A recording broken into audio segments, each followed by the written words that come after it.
삼국지는 국내에서 오랫동안 읽혀진 중국 고전 소설들 중에 하나로서 서기 184년 2세기 말에서 서기 280년 3세기 말까지 중국 후한왕조 말과 삼국시대를 배경으로 한 소설입니다. 진수가 쓴 정사 삼국지와 이를 바탕으로 나관중이 쓴 소설 삼국지연의가 있는데 국내에서는 삼국지연의를 바탕으로 일본인 작가 요시카와 에이지가 쓴 소설 삼국지가 번역되어 인기를 얻기 시작하였습니다. 이문열, 정비석 등 여러 국내 인기 작가들이 독자적으로 편역한 삼국지가 널리 보급되어 일명 관우를 모르면 정상이 아니다 라는 화두로 인터넷에서 갑론을박이 있을 정도입니다. 사실 중국의 삼국시대는 중국 역사에서 100년이 채 되지 않는 시대이며 이후에도 여러 이민족 왕조들이 짧은 기간 서로 각축하는 5호 16국 시대로 이어졌습니다.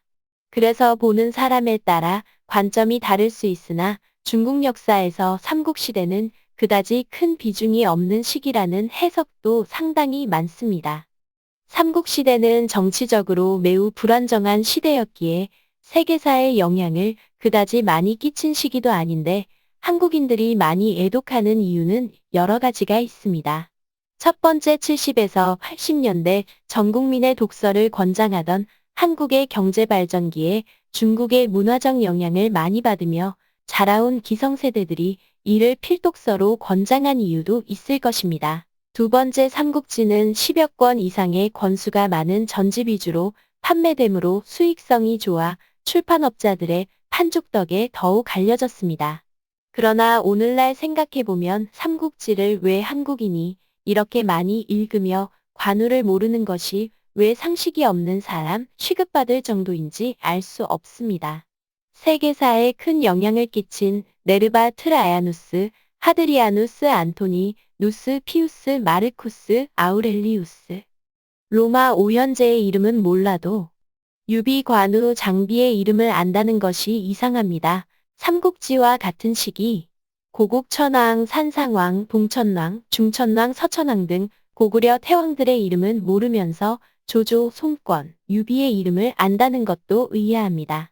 특히 소설 삼국지는 역사상 실존 인물들을 배경으로 쓰여졌으나 상당수가 허구로서 환타지라도 해도 무방할 정도의 허풍과 과장이 많이 들어갔으며 결과적으로 도무지 무엇을 말하고자 하는지 알 수 없는 고평가된 소설입니다.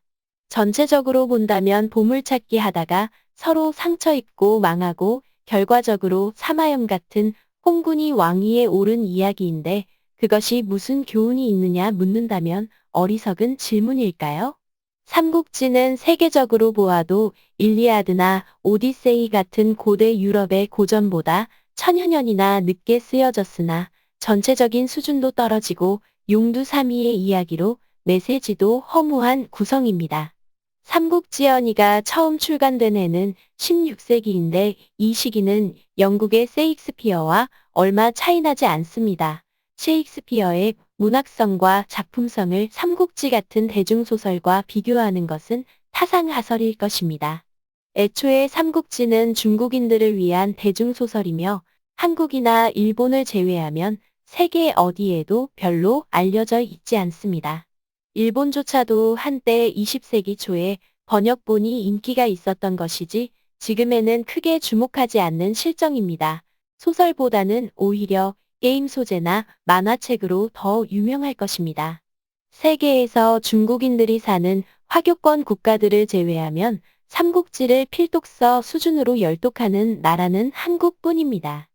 삼국지는 중국인들에게는 이민족의 지배를 받던 5호 16국 시대에 중국 한족들이 있었다는 일말의 환타지 로맨스 정도로 위안을 줄 수 있는 것이겠지만 한국인이 이를 읽고 교훈을 얻거나 삶의 타산지석으로 삼을 만한 것인 아니라고 생각합니다.